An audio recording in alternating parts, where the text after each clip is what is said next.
Hello, I'm Sunny Williams. I'm up here on the International Space Station. Now, I'm going to say where we are. So right now, we're in the Japanese laboratory. It's one laboratory out of many here on the International Space Station. It's actually on the left-hand side. If I was the International Space Station and I was flying through space like this, my left hand would be where the Japanese laboratory is.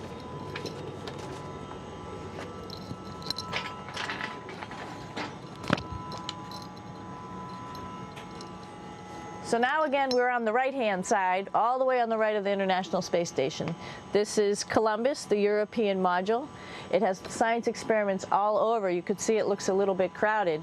And here we do a lot of our medical experiments.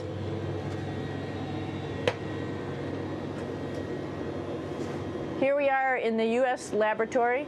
Again, this is a laboratory with science experiments on all of the walls here, all sorts of stuff that we do. And one of the things we also do is we exercise. We have some exercise equipment on board the space station. We need to do that because we lose bone density and muscle mass while we're up here, and that's a result of not having to fight against gravity. So how we keep ourselves in shape are with a bike, a treadmill, and a weightlifting machine. This is the bike. You notice the clip pedals. So all you need to do is actually clip your feet in, and then you can start pedaling. You don't need a seat because you don't sit down. Actually, I haven't sat down for 6 months now, so you don't need any type of seat. Just make sure you're held in with your pedals. You probably see that the bike bounces around a little bit.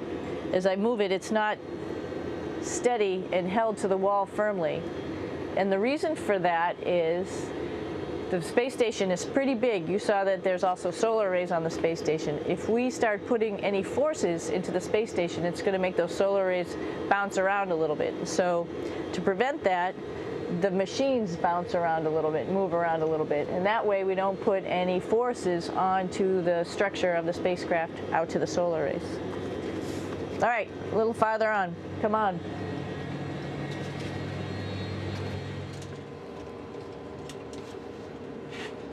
I'm here with my two buddies in the airlock. Actually, these are two spacesuits that are ready, primed up to go outside, as we call it, to go do a spacewalk in case we have to do anything outside. Some of the things we do outside are just like inside, repairs. We have a lot of electrical boxes and machinery and solar arrays, in fact, that I talked about earlier, that are outside, and sometimes they don't work quite right. Remember, space is really cold and really hot, and it's also the vacuum of space with no pressure, and so some of the equipment doesn't work well all the time. So we might have to go out and do a spacewalk. Right behind me is actually the hatch that you go out into space, and right now we have it filled up with a couple other spacesuits because we've got 4 of them up here and some of our tools. But right behind here is the hatch in which you actually go right outside into the vacuum of space. The spacesuit is pretty big, as you can see. It's like being a football player. Part of the reason it's so big and bulky is because of this backside, this backpack. It's like going on a hike with a backpack, but the backpack and the suit weighs about 300 pounds. Luckily in space, nothing really weighs anything, so you don't feel that it's so heavy. But we need to have such a big suit because that guy back there is essentially the heart of the spacecraft. I call this actually a spacecraft. It has all the oxygen for you. It has all the carbon dioxide removal system for you. It also has a heating and cooling system to make sure to regulate our body temperatures while we're outside. It also has a computer, so it tells you on a display here if there's anything that's going wrong with the suit, if we're running out of oxygen, if we have too much carbon dioxide, or any type of electrical problem.